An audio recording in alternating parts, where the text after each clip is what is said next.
முதலமைச்சரை திரையில் நீங்கள் பார்த்துருப்பீங்க. 3 மாதமாக நேரில் பார்த்துன்னு இருக்கிறீங்க. நான் கடந்த 28-29 வருஷமாக அவருடைய நெருங்கி பழகிற வாய்ப்பு எனக்கு கிடைச்சிது. அப்படி பார்க்கும்போது சினிமாவில் மட்டும்தான் நடிப்பார். அதை தாண்டி வெளியில் வந்து நடின்னு சொன்னீங்கன்னா அவருக்கு நடிக்க தெரியாது. அதற்கு அப்பாற்பட்டு ஒரு நல்ல மனிதர் என்பதை இந்த நேரத்தில் நான் உங்களுக்கு தெரிவிச்சுக்கிறேன்.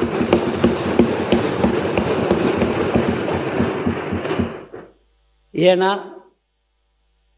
அவர் வந்து ஒரு கல்ட்டுன்னுவாங்க, ஒரு பெரிய ஸ்டார். அந்த ஸ்டாராக இருக்கிறோமே அந்த மாதிரியான ஒரு எண்ணங்கள் எப்போதுமே அவருக்கு இன்னைய வரைக்கும் ஒரு முதலமைச்சர் ஆன பிறகு கூட சரி அந்த ஒரு நினைப்பே அவருக்கு இல்லை.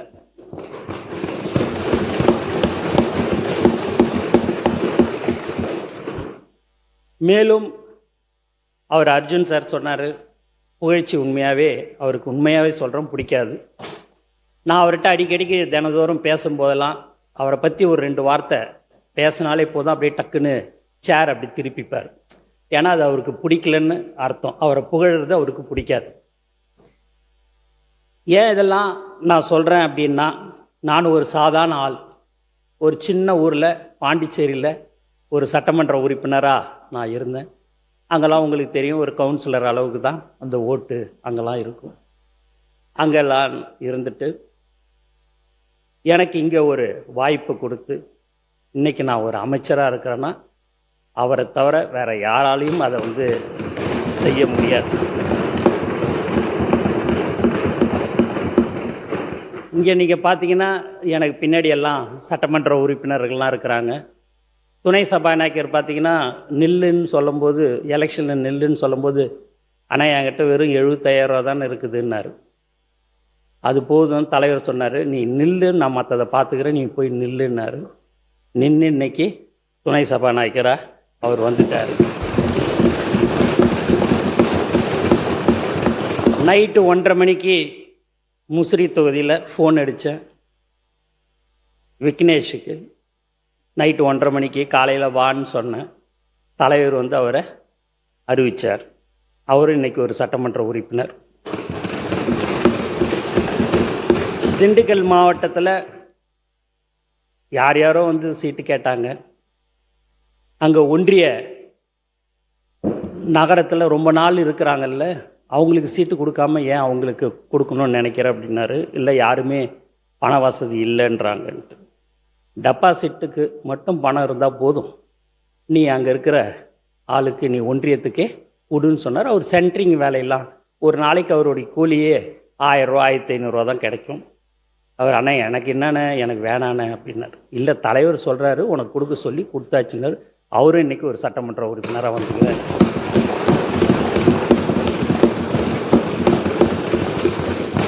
ஜாதி, மதம், பணம் எதுவுமே இந்த தேர்தலில் எடுபடலை. அவர் ஒருத்தருடைய முகத்துக்கோசம் நாங்கள் எல்லாம் இன்றைக்கி ஜெயிச்சு இன்றைக்கி ஒரு அமைச்சராக, ஒரு சட்டமன்ற உறுப்பினராக நாங்கள்லாம் இருக்கிறோம். இந்த இடத்துல நான் அதை கண்டிப்பாக பதிவு பண்ணணுன்றதுக்கோசம் தான் இதெல்லாம் நான் வந்து சொல்கிறேன். நிறையா விஷயங்கள் அவரை பற்றி நான் சொல்ல வேண்டியது இருக்குது. இருந்தாலும் நீங்கள் நேரம் சொல்லிட்டீங்க, நேரம் சுருக்கமாக பேசணும் அப்படின்னுட்டுன்னு சொன்னீங்க. மேலும் நீங்கள் மற்ற சட்டமன்ற உறுப்பினர்லாம் சொல்லும்போது தலைவர் பேரை சொல்லிவிட்டு பொதுச் செயலாளருக்கும் நன்றி அப்படின்னாங்க.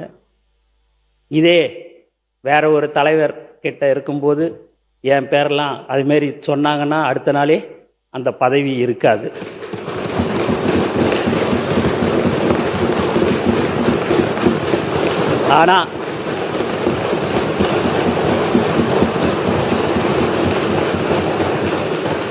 ஆனால் எனக்கு சொல்லும் போதே அந்த பேரை சொல்லும்போது, என் பேரை சொல்லும் போதே நான் அப்படி ஒரு பயப்படுவேன். நான் என்னைக்கு 28-29 வருஷத்துக்கு முன்னாடி எங்கள் தலைவரை நான் பார்த்தனோ அந்த பதட்டம் இன்னைக்கும் இப்பயும் எனக்கு இருந்துக்கினே இருக்கும்.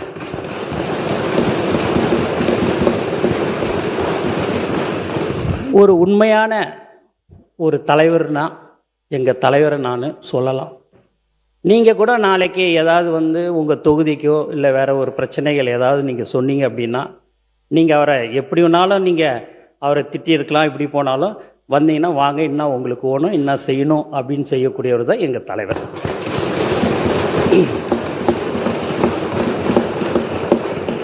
ஒரு நேரத்தில் ஏன்டா இவர் அரசியலுக்கு வந்தாருன்னு நான் நினைப்பேன். ஏன் அப்படின்னு பார்த்தீங்கன்னா, இந்த யூடியூப்பில் கடந்த 2 வருஷம் 2.5 வருஷமாக அவரை திட்டாத திட்டில்லை. 1 சீட்டு வாங்குவாரா, 2 சீட்டு வாங்குவாரா, 5%, 3%, 7% இப்படியா எல்லாரும் இலக்காரமாக எல்லாருமே பேசினாங்க. அதுலேயும் இந்த யூடியூப்பில் டிவியில் வாடகை வாயிலாம் இருக்குது. அந்த வாய் என்னன்னா பேசணுமோ அவ்வளவும் பேசும். நான் கடந்த 28 வருஷமாக 27 29 வருஷமாக யாராவது ஏதாவது சொன்னாங்கன்னா, படத்தை பற்றி சொன்னாங்களும் கூட ஏதாவது சொன்னேன்னா, அதெல்லாம் விட்டுட்டு போனேன். 10 பேர் சொல்கிறாங்க, அதில் 11 நினச்சிங்க, அதெல்லாம் விட்டுப்போங்க, அதெல்லாம் ஏன் கண்டுக்கிறீங்க அப்படின்வார். நம்ம ஆளுங்க எல்லாம் புதுசாக அரசியலில் வந்தவங்க எல்லாம் எங்கள் கூட புதுசாக வந்தவங்களாம் விடக்கூடாது அப்படி இப்படின்வாங்க. அதெல்லாம் விடுங்க, அவங்க பாட்டுன்னு பேசணும்னு பேசுகிறாங்க, அவங்க பாட்டுன்னு பேசட்டுமே, நமக்கு எதுக்கு இப்போது, அவங்க விட்டு நம்ம வேலையை பார்ப்போம்னு சொல்லக்கூடியவர் தான் எங்கள் தலைவர் தளபதி என்பதையும் தெரிவிச்சுக்கிறேன். அப்போ நான் அதை நினைப்பேன், இப்படியெல்லாம் அவரை சொல்கிறாங்க, மக்களுக்கோசமும் எங்களுக்கோசமும் அதையெல்லாம் பொறுத்து கொண்டு பரவாயில்ல யார் எப்படி பேசினாலும்ட்டுன்னு நானும் சார் இதுமாரி பெரிய பெரிய கட்சியெல்லாம் கூட்டணி வச்சுருக்குறாங்க, நம்மளும் கூட்டணியில் தனியாக நிற்கிறோம் அப்படின்ட்டு தைரியமாக தில்லா தனியாக சிங்கிளாக நிற்போம், கண்டிப்பாக நம்ம ஜெயிப்போம், அதில் எந்த வித மாற்று கருத்தும் இல்லை. நீ எதுக்கு, நீ உனக்கே பயமாக இருக்குதா அப்படின்னு என்னை கேட்டேன். பயப்படல சார், நான் பயப்படல, இருந்தாலும் ஒரு பயம் எனக்குள்ளார ஒன்று இருக்குது. நீங்கள் எப்படியாவது இந்த முதலமைச்சராக நீங்கள் ஆகணும். உச்சத்தில் இருக்கும்போதே நான் என்னுடைய மக்கள், தமிழ்நாட்டு மக்கள் என்னை உச்சத்தில் வச்சாங்க. அப்படி வச்சுருக்கும்போது அந்த உச்சத்தில் இருக்கும்போதே நான் விட்டுட்டு அரசியலுக்கு வரணுன்னு தான், மக்களுக்கு சேவை செய்யணுன்றது எண்ணம் தான் எனக்கு இருக்குதே ஒழிய, நான் ரிட்டையர்ட் ஆன பிறகு நான் அரசியலுக்கு வர்றதுக்கெலாம் எனக்கு விருப்பம் இல்லை.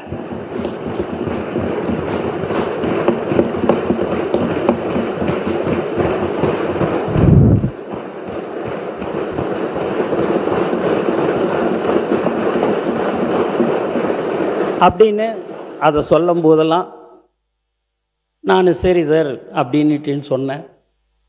எங்கள் ஆளுங்க மாவட்ட செயலாளருக்கெல்லாம் சீட்டு கொடுக்கும்போது போய் வா இந்த மாதிரி சீட்டுக்கு இல்லை நீ நில்லுன்னும் போது, இல்லை எனக்கு வேணாண்ணே, நான் இட்டுன்னு வர ஒரு ஆளை நீங்கள் சீட்டு கொடுத்துருங்கண்ணே தொகுதியில், எங்களுக்கு வேணான்னு, நான் பார்த்துக்கிறேன்பா, டெபாசிட்டு மட்டும் நீ பணத்தை கட்டிட்டா போதும், நீ பாட்டுன்னு போய் விசில் சின்னத்துக்கு போய் நீ வெறும் ஓட்டை மட்டும் கேளு, அது ஆட்டோமேட்டிக்காக இல்லைண்ணே, ஏதாவது ஆயிடுச்சுன்னா தலைவருக்கு அது தப்பாயிடும்ண்ணே, நான் வேறு யாரையாவது சொல்கிறேன்னு சொல்லி நிறையா பேர் இட்டுன்னு இப்போ 75-80% ரசிகர் மன்றமாக, மக்கள் இயக்கமாக, நற்பணி இயக்கமாக இருக்கிறதுல இருந்தவங்க தான் இன்றைக்கி இருக்கிறாங்க.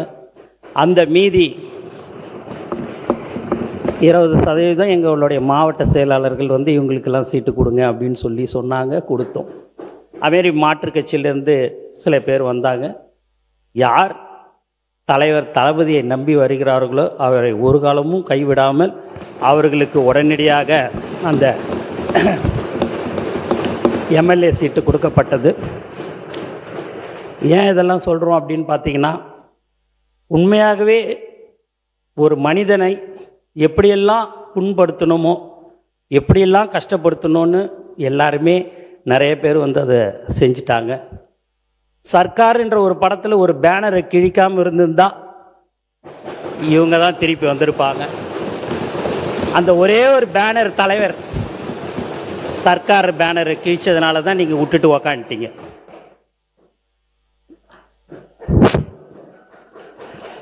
அதை நீங்கள் கிழிக்காமல் இருந்திருந்தீங்கன்னு வச்சிங்களேன், நீங்கள் தானே இருந்திருப்பீங்க அடுத்தாப்புல. நீங்கள் அந்த ஒரு பேனரை கிழிச்சதுனால தான் நீங்கள் இல்லை.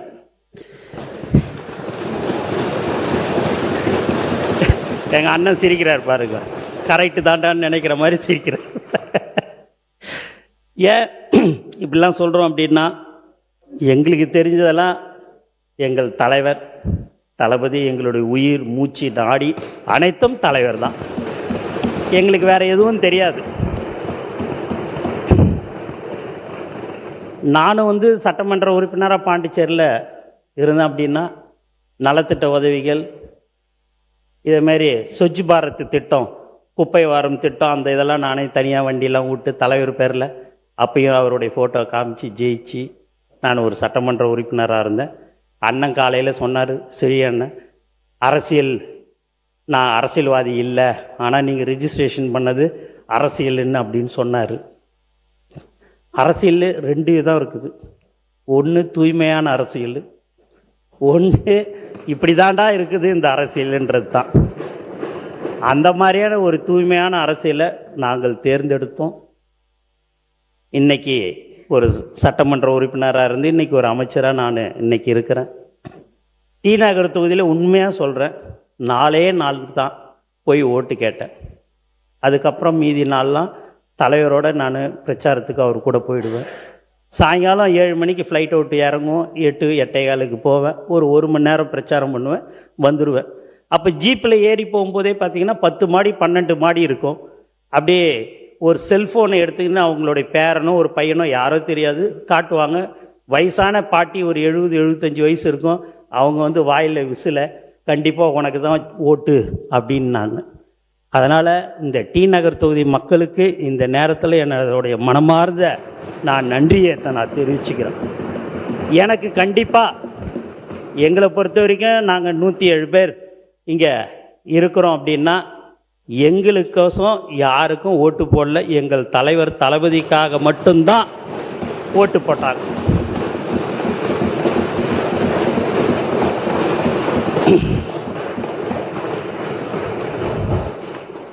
அப்படி இருக்கும்போது இந்த 3 மாதத்துலேயே பார்த்தீங்கன்னா, இந்த புக்கு, சில ஒரு டிவியை நீங்கள் வச்சுன்னு இருக்கிறீங்க. அப்பா, யாரோ ஒருத்தன் ஆன்லைனில் ஒரு உறுப்பினர் கார்டு எடுத்திருந்தா அதை வச்சு இதோபார் ஆன்லைன் கார்டை தாவேக்கா உறுப்பினர், தாவேக்கா நிர்வாகின்னு சொல்லி எல்லாத்துலேயும் தினந்தோறும் ஏதாவது ஒன்று சொல்லிக்கினே இருக்கணுன்றது ஒரு குறியாகவே இருக்கிறாங்க. சரி, ஏதாவது ஒன்று செய்யட்டும், எதுனாலும் போட்டோம். நாங்கள் மக்களுக்கு சேவை செய்ய வந்திருக்கோம். எங்களை பொறுத்த வரைக்கும் எங்கள் தலைவர்கிட்டையோ மக்கள்கிட்டையோ எங்களுக்கு எந்த ஒரு கெட்ட பேரும் வராத அளவுக்கு அமைச்சர் பெருமக்களும் சரி, சட்டமன்ற உறுப்பினரும் நாங்கள் நடந்து கொள்வோம் என்பதை மீண்டும் மீண்டும் நான் தெரிவித்துக் கொள்கிறேன். அதுமாரி எங்கள் மாவட்ட செயலாளர்லாம் பார்த்திங்கன்னா, ஒன்றியம், நகரம், கிளை அணித்தலைவர்கள்லாம் நாளைக்கு பட்னி தினம், உலக பட்னி தினம், சாப்பாடு போடுன்னு சொன்னால் சரி, காசு இருக்குதோ இல்லையோ, தலைவர் தளபதி அறிவுறுத்தலின்படி அப்படின்னு தான் நான் ஒரு மெசேஜ் போடுவேன். அடுத்த நாளே பார்த்தீங்கன்னா 1000 பேர், 750 பேர். இல்லை அண்ணா, நீங்கள் உங்கள் தலைவரை பற்றிலாம் நீங்கள் அடிக்கடிக்கு பேசுகிறீங்க. நாங்கள் முதல்ல பேசுகிறோம். எங்களுக்கு ஒரு வாய்ப்புண்ணே. எங்கள் தலைவர் இல்லை, அதே எங்கள் தலைவர் இங்கே பக்கத்தில் இருந்தாருன்னா நான் கண்டிப்பாக பேசவே மாட்டேனே. ஒரே ஒரு வார்த்தையை நான் பேசிட்டு நான் அடுத்த உரைக்கு நான் போயிடுவேன். உண்மையாக தான் சொல்கிறேன். இல்லை, மாண்புமிகு அமைச்சர் சொல்கிற உருக்கமான அந்த வரலாற்று செய்திகள்லாம் பலர் கேட்டறியாது, நாம் அவையில் இருக்கிற உறுப்பினரே கேட்டறியாத அந்த செய்திகள், நாட்டு மக்கள் தெரிந்து கொள்ள வேண்டிய செய்தி. சொல்ல விடுங்க. நான் உங்களை எதுவுமே சொல்ல, எங்கள் தலைவரை பற்றி, எங்கள் கட்சியை பற்றி நான் பேசுகிறேன். அவர் யார் சொல்ல முடியும்? சொல்லுங்கள். உங்களுக்கு போர் அடிக்காது? இல்லை, நீங்கள் சொல்லுங்கள். இல்லை, உண்மை கதையை தான் நீங்கள் சொல்லுங்கள். நீங்கள் சொல்லுங்கள்.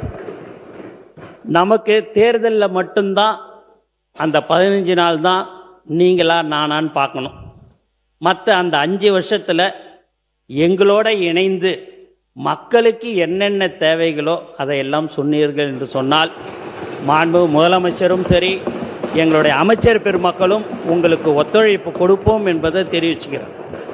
ஏன்னா அந்த 15 நாள் சண்டைன்றதுனால சொல்கிறேன், அந்த 15 நாள் ஆனாலும் சரி நாங்கள் தான் திருப்பி வருவோன்றதையும் சொல்லிடுறேன்.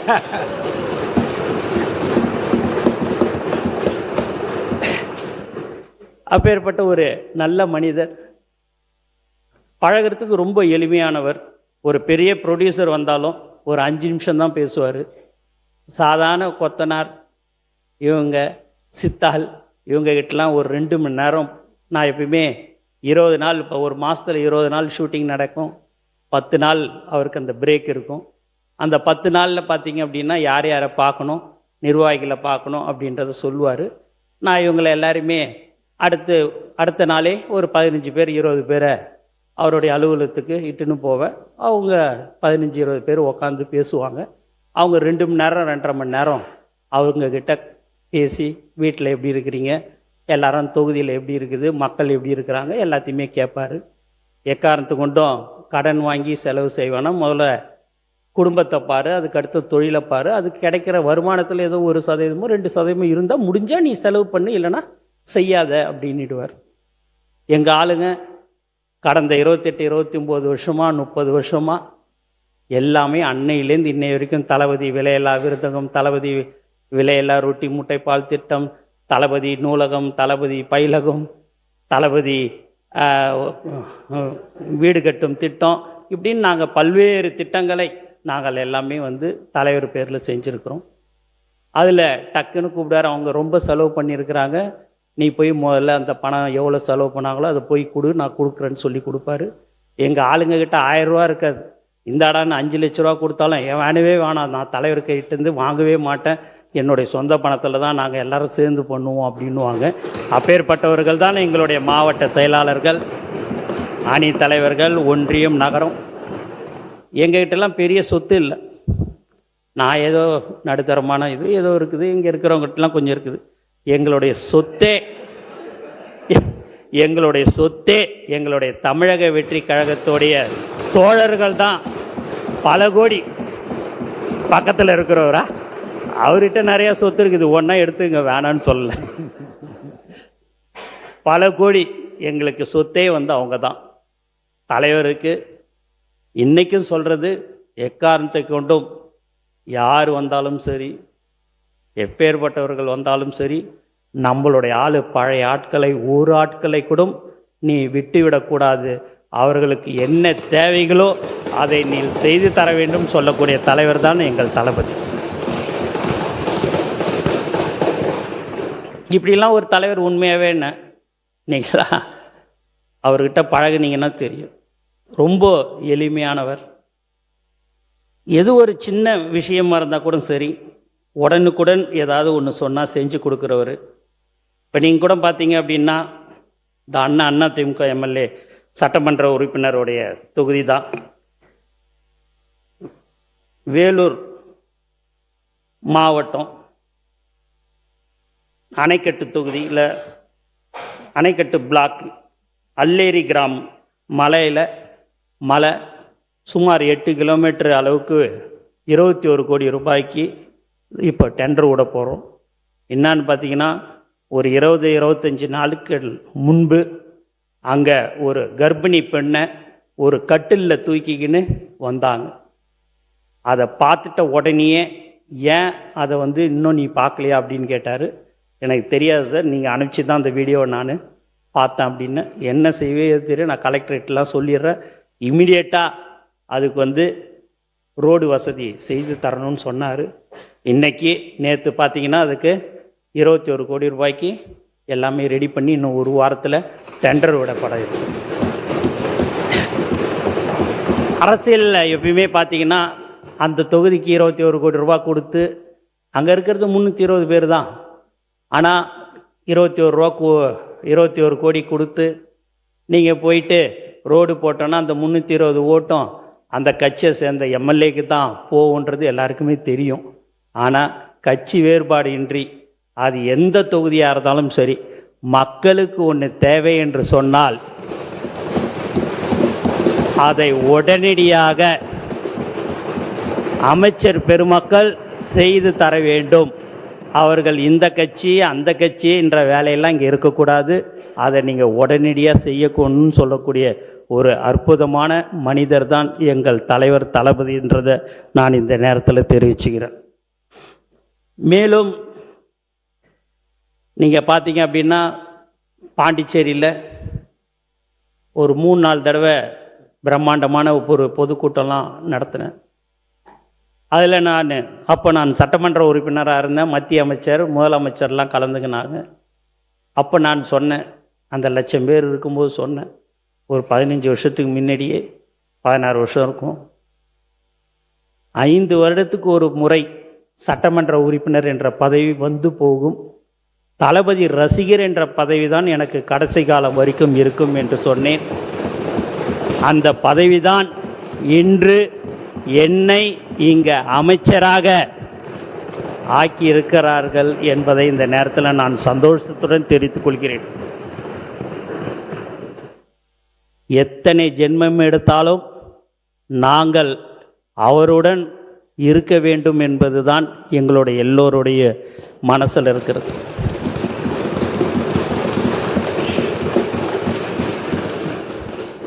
ஒரு 9 லட்சம் பேருக்கு கட்சி நம்ம ரசிகர் மன்றமாக இருக்கும்போது பதவி போட்டோம். கட்சி ஆரம்பித்த உடனே எல்லாரும் கேட்டது, இன்னும் ஆள் போட முடியல, மாவட்ட செயலாளர் போட முடியல, நீங்கள் கட்டமைப்பு இல்லை அப்படிலான்னாங்க. அந்த 9,12,320 பேருக்கு மக்கள் இயக்கத்தில் இருந்தாங்க. அவங்களுக்கு 3,16,217 பேருக்கு நாங்கள் அந்த போஸ்டிங் போடணும். அப்போ குறைஞ்சது ஒரு 6 லட்சம் பேருக்கு பதவி எங்களால் கொடுக்க முடியாது. அதையெல்லாம் சரி பண்ணி அந்த கட்டமைப்பை உருவாக்கி இன்னைக்கு தமிழக வெற்றி கழகம் வெற்றி பெற்றிருக்கிறது என்பதை தெரிவிச்சுக்கிறேன். அதில் எப்படியாவது சில பேர் குளிர் காயணும், எப்படியாவது கட்சி 2 ஆகும், 3 ஆகும், 4 ஆகும் அப்படிலாம் நினச்சாங்க. அதுக்கெல்லாம் வாய்ப்பே இல்லை. இப்போ கூட சரி, எங்கள் ஆளுங்ககிட்டேருந்து நீங்கள் ஒரே ஒரு ஆளை கூட நீங்கள் இப்படி இன்னாட்ட இப்படி வான்னு சொன்னால் வரவே மாட்டேன்.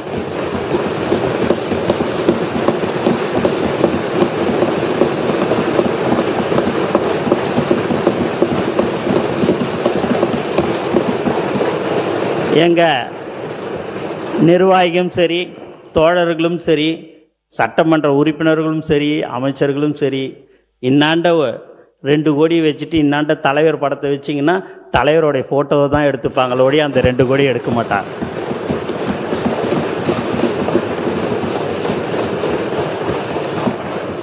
ஏன்னா அவ்வளோ மரியாதை கொடுப்பார். ஒரு தொண்டனை எப்படி மதிக்கணுன்றது அவருக்கு பயங்கரமாக அதில் விட்டு கொடுக்கவே மாட்டார். ஒரு பிரபல டைரக்டர், இப்பயும் அவர் ஒரு பிரபல டைரக்டர், தலைவர் படத்தை இயக்கியிருக்கிறார். அவர் ஒரு தொகுதியை கேட்கும்போது கேட்டுக்கினார். அதுக்கு அடுத்த நாள் திருப்பி எனக்கு அந்த தொகுதி ஒன்றுன்னு ஒரு 1.5 வருஷத்துக்கு முன்னாடியே கேட்டார். கோச்சிக்காத நண்பா, அது அந்த தொகுதி என்னுடைய மாவட்ட செயலாளர் பல ஆண்டு காலமாக அங்கே உழைத்து கொண்டிருக்கிறார், அவரை விட்டுட்டு உனக்கு நான் கண்டிப்பாக நான் தரமாட்டேன், கோச்சிக்காதுன்னு சொன்னார்.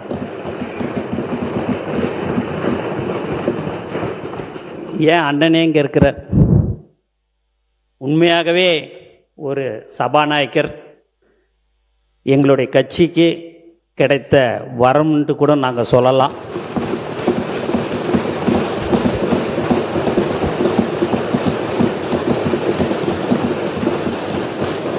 அவர் ஒரு தொகுதியை கேட்டார். அண்ணா முடியாதுண்ணே அப்படின்ன. இல்லைண்ணா எனக்கு அதுதானே ஓணுன்னாரு.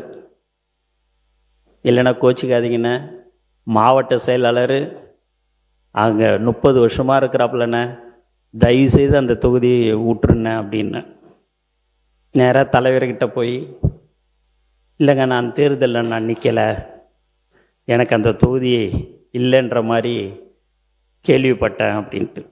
அப்போ தலைவர் சொன்னார், இல்லை நீங்கள் இருக்கணும், நீங்கள் வேறு எந்த தொகுதியை கேட்குறீங்களோ அதை நீங்கள் எடுத்துக்கங்க அப்படின்னார். இல்லை நான் என்னுடைய மகனுக்கு நீங்கள் கொடுத்துருங்க, நான் நிற்கலை அப்படின்னாரு. தலைவர் அப்படி இல்லை, 30 வருஷமாக என்னையே நம்பி சைக்கிளில் போய் போஸ்டர் ஒட்டி கொடி கட்டி இன்னைய வரைக்கும் எனக்கோசம் அவன் இத்தனை வருடமாக இருந்திருக்கிறான். அவனை எக்காரணத்தை கொண்டும் ஒரு சாதாரண தொண்டனை நான் விடமாட்டேன்ன. அதே போல் நீங்களும் எனக்கு வேண்டும், அதற்காக நீங்கள் நின்னே ஆக வேண்டும் என்று சொன்னார். அவர் ஒரு தொகுதியில் வேறு தொகுதியில் நின்னார், அண்ணன் ஜெயிச்சார். இன்னைக்கு ஒரு சபாநாயகராக பார்க்கறதுக்கே ஒரு அம்சமாக, ஒரு அழகாக அவருடைய பேச்சு, அவருடைய இப்போ நான்லாம் பேசும்போது பார்த்தீங்க அப்படின்னா பேப்பரை கொடுத்து படிக்க சொன்னீங்கன்னா அப்படியே 2-3 வார்த்தை எதாவது ஸ்லிப் ஆகும். அதை நான் அப்படியே அவர் வாயே, எங்கள் அண்ணன் வாயை பார்த்துன்னு இருப்பேன். அவ்வளோ அழகாக திருத்தமாக ஒரு வார்த்தையும் அவ்வளோ அழகாக பேசக்கூடிய ஒரு சபாநாயகர் எங்களுக்கு கிடச்சிருக்கிறாரு. இந்த நேரத்தில் எங்களுடைய தலைவர் தளபதி அவருக்கு எங்கள் சபாநாயகரை அவர் ஆக்கியதற்கு இந்த நேரத்தில் நான் மனமார்ந்த வாழ்த்துக்களையும் நான் நன்றியும் தெரிவிச்சுக்கிறேன். அதுக்கு அடுத்தபடியாக ஃபைனான்ஸ் மினிஸ்டர் அவர் நீங்கள் பார்த்தீங்கன்னா வரும்போது முடியெல்லாம் இப்படி வச்சுக்கின்னு வந்தார். வந்தவுடனே ஆஃபீஸுக்கு வந்த உடனே, அண்ணா இப்படிலாம் வச்சுக்கூடாதுண்ணே, நீ தேர்தலில் நிற்கணுன்னா அந்த முடியெல்லாம் கட் பண்ணிடணுண்ணே. அப்படியே நீ மேலே கீழே பார்த்தாரு. சரி, ஃபஸ்ட்டு அனுபவம் சரின்னு சொல்லி போயிட்டு அடுத்து ஒரு வாரம் கழித்து பார்க்கும்போது பார்த்தீங்கன்னா முடிகிடியெல்லாம் கட் பண்ணின்னு கரெக்டாக வந்தார். கண்டிப்பாக நீ எம்எல்ஏ ஆகிடுவேன்னு. ஏன் இதெல்லாம் சொல்கிறோன்னா, இப்படி தான் இருக்கணும், இப்படி தான் போகணுன்றது எங்கள் கட்சியில் நாங்கள் இருந்தோம். எங்கள் தலைவர் அப்படி தான் எங்களை வழி நடத்தினார். அப்போ அவர் ஃபைனான்ஸ் மினிஸ்டராக இருக்கும்போது அவர் எப்படி பட்ஜெட் உரையை தாக்கல் பண்ணுவார் இப்படின்ற ஒரு பயம் பதட்டம்லாம் இருந்தது. உண்மையாகவே மிக சிறப்பாக தெல்ல தெளிவாக அவர் அந்த பட்ஜெட்டை தாக்கல் பண்ணார். அவருக்கும் எங்கள் தலைவர் சார்பாகவும் தளபதி அவருக்கு இந்த நேரத்தில் நான் நன்றியை தெரிவிச்சுக்கிறேன். அதுக்கு அடுத்தபடியாக விவசாயத்துறை அமைச்சர் அவர் நீங்கள் பார்த்தீங்கன்னா இளைஞர், அவர் பட்ஜெட்டு எப்படி இருக்குமோ ஏதுன்ற அந்த ஒரு பயம் பதட்டம்லாம் இருந்தது. அவரும் மிக சிறப்பாக அந்த பட்ஜெட்டை தாக்கல் செய்தார். ஏன்னா நீங்கள் எல்லாருமே சொல்லலாம், ஒரு சில பேர் தான் இங்கே பழைய அமைச்சர் சட்டமன்ற உறுப்பினர்கள். உங்களுக்கு எல்லாருக்கும் என்னடா இது இவனுங்க எல்லாம் சின்ன பசங்க, இவனுங்க எப்படி இருப்பானுங்களேன்னுட்டுன்னு இப்போ மக்கள் பேசிக்கிற ஒரு விஷயம், உண்மையாகவே எல்லாருமே மந்திரியும் சரி சட்டமன்ற உறுப்பினரும் சரி தமிழக வெற்றிக் கழகம்லாம் ரொம்ப சூப்பராக பேசுகிறாங்க, நல்லா பண்ணுறாங்கன்றது தான் எல்லாரோடைய கருத்தும். எங்கள் செங்கோட்டை அண்ணன் வந்தார், போய் பார்த்தேன். முதல்ல பார்க்கும்போது அப்படியே சரி என்னடா இது ஒரு சீனியர் மோஸ்ட்டு வராரு அப்படின்னு நினச்சேன். வந்தார், தலைவருக்கு ரொம்ப பிடிக்கும், நல்லா இதை மாதிரி அப்படின்னோடனே சரி அவருடைய தொகுதி கடந்த 10 தடவை ஒரு 9 தடவை ஜெயிச்சிட்டாரு, அதனால் அவர் கண்டிப்பாக அந்த இடத்துல நின்று ஜெயிக்க போகிறார். ஆனால் அவர் கேட்ட ஒரே ஒரு விஷயம் தலைவர்கிட்ட, எனக்கு நீங்கள் எந்த தொகுதியை கொடுக்குறீங்க, நான் நின்ன தொகுதியே கொடுப்பீங்களா அப்படின்னு கேட்டார். என்னண்ணே நீங்கள் இதுமாரி ஒரு கொடுப்பீங்களான்னு கேட்குறீங்க, அது உங்கள் தொகுதி தான். இல்லை நீங்கள் ஒரு தலைவர், நீங்கள் எந்த தொகுதியை கொடுக்குறீங்களோ அந்த தொகுதியில் தான் நான் நிற்பேன். அது நீங்கள் கோபிச்செட்டிப்பாளையமாக இருந்தாலும் சரி வேறு எந்த தொகுதியாக இருந்தாலும் சரின்னார். ஏன்னா ஒரு 10 தடவை 9 தடவை எம்எல்ஏ இருந்தவர், அவருடைய அனுபவசாலி மந்திரியாக இருந்திருக்கிறாரு. அந்த பணிவு எப்படி இருக்குதுன்றதை நீங்கள் பார்க்கணுன்றதையும் நான் தெரிவிச்சுக்கிறேன். அந்த மாதிரி எங்கள் செங்கோட்டை அண்ணனும் கிடைச்சதில் மிக மிக சந்தோஷப்படுறேன். எங்கள் தலைவருக்கு இந்த நேரத்தில் அதுக்கும் நான் நன்றி சொல்கிறேன். எதுண்ணே தொடர்ந்து பேசிடுறேன். இன்னொரு 5 நிமிஷம் அப்படி. ஏன்னா இந்த சபையில் எல்லாமே தெரியணும், உங்களுக்கும் நாங்கள் யாருன்றது தெரியணுன்றதுக்கோசம் தான். நீங்கள் நிறைய தடவை நாங்கள் மீட்டிங்கில் பேசியிருப்போம், நீங்கள் அதெல்லாம் கேட்டிருப்பீங்க, அதெல்லாம் கரெக்டு தான். இருந்தாலும் இந்த நேரத்தில் நீங்கள் உங்கள் தலைவரை பற்றி சொல்லும்போது, உங்கள் வரலாறை பற்றி சொல்லும்போது, எங்களுடைய வரலாறு 2 வருஷம்தான், 2.5 வருஷம்தான். அந்த 2.5 வருஷத்து வரலாறை நான் கொஞ்சம் சொல்லிக்கலான்றதுக்கோசம் தான் நான் சொல்கிறேன். அவர் ஆதவ அர்ஜுனா சகோதரர் எனக்கு கண்டிப்பாக ஓணும் அப்படின்னு சொல்லி நான் தலைவர் தளபதி கிட்ட கேட்டு அவர் எனக்கு கண்டிப்பாக நம்ம கட்சிக்கு தேவைன்னு சொல்லி கேட்டு வாங்கினேன். ஏன்னா உங்கள் கூட நிறைய நாள் நிறைய வருஷம் கூட இருந்தார். அவர் ஒரு புத்தகம் வெளியிட்டதுனால அவருக்கு வந்தது. அவரை விட்டாங்க, நாங்கள் இட்டுக்கணும்.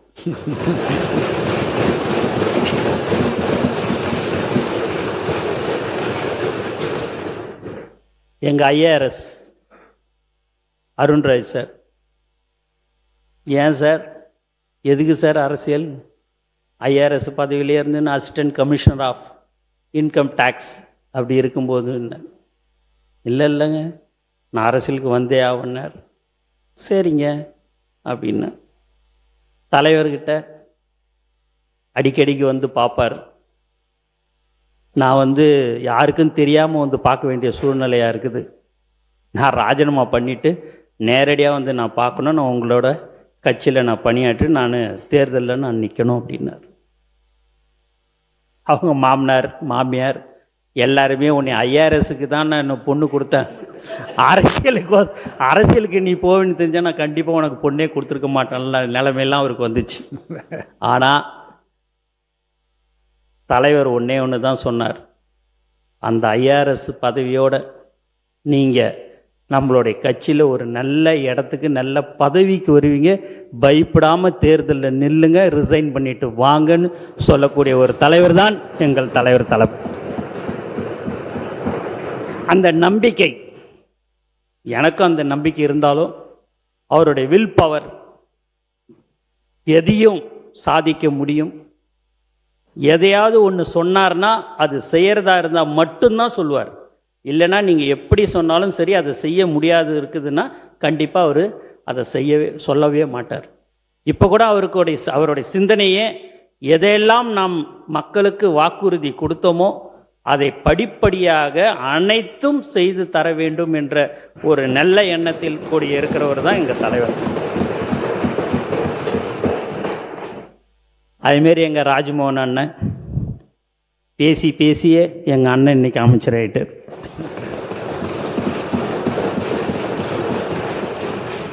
எல்லாரும் பார்க்குறாங்க கூட்டணி கட்சியில் இருக்கிறவர், என்னடா இது என்னை பற்றி எதுவுமே சொல்லலையா அன்னிட்டுன்னு.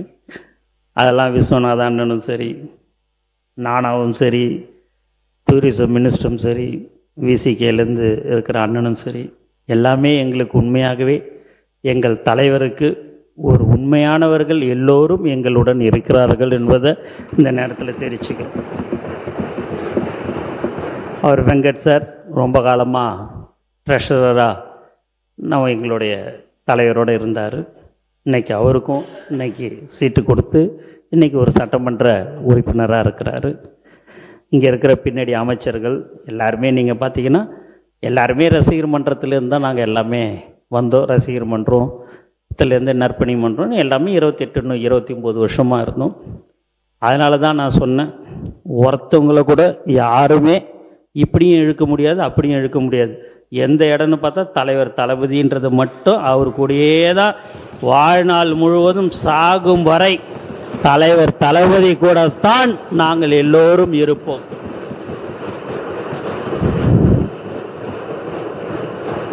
அதெல்லாம் நம்ம அதை யாரையும் நாங்கள் குற்றமாக சொல்லலை.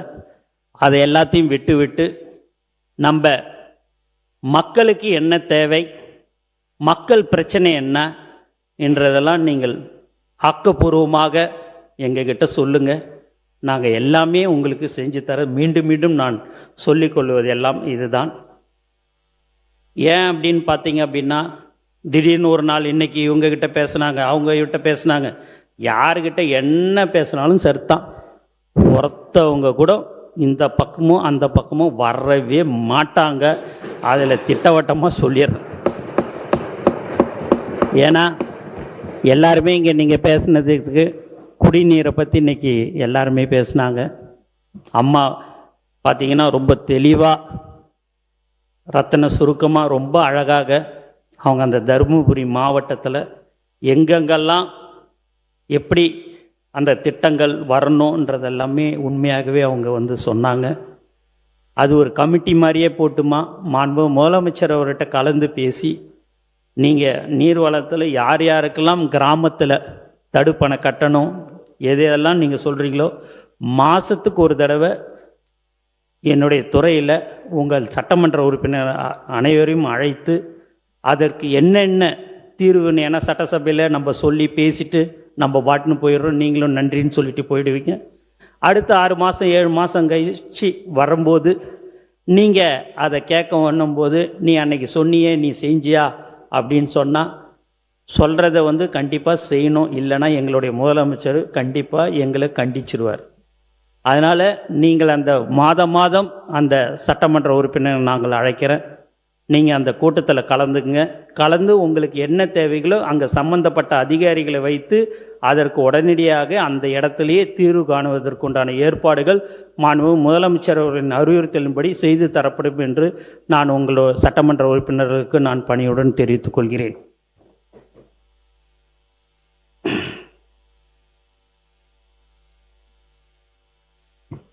மேலும் அவருடைய தலைவருடைய உழைப்பில் தான் நாங்கள் எல்லாமே இருக்கிறோம். அவர் 30-32 வருஷத்துக்கு முன்னாடி கஷ்டப்பட்டு, அவங்க அப்பா கஷ்டப்பட்டார், ஆனால் இவர் தங்கத்தட்டில் வச்சு தான் அவங்க அப்பாவும் அம்மாவும் பார்த்துக்கினாங்க.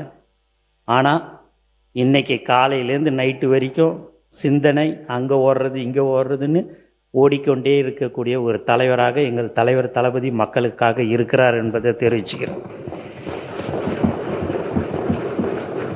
அவருடைய உழைப்பில் தான் நாங்கள் இன்றைக்கி எல்லாமே சட்டமன்ற உறுப்பினராகவும் அமைச்சர்களாகவும் இருந்து கொண்டு இருக்கிறோம்.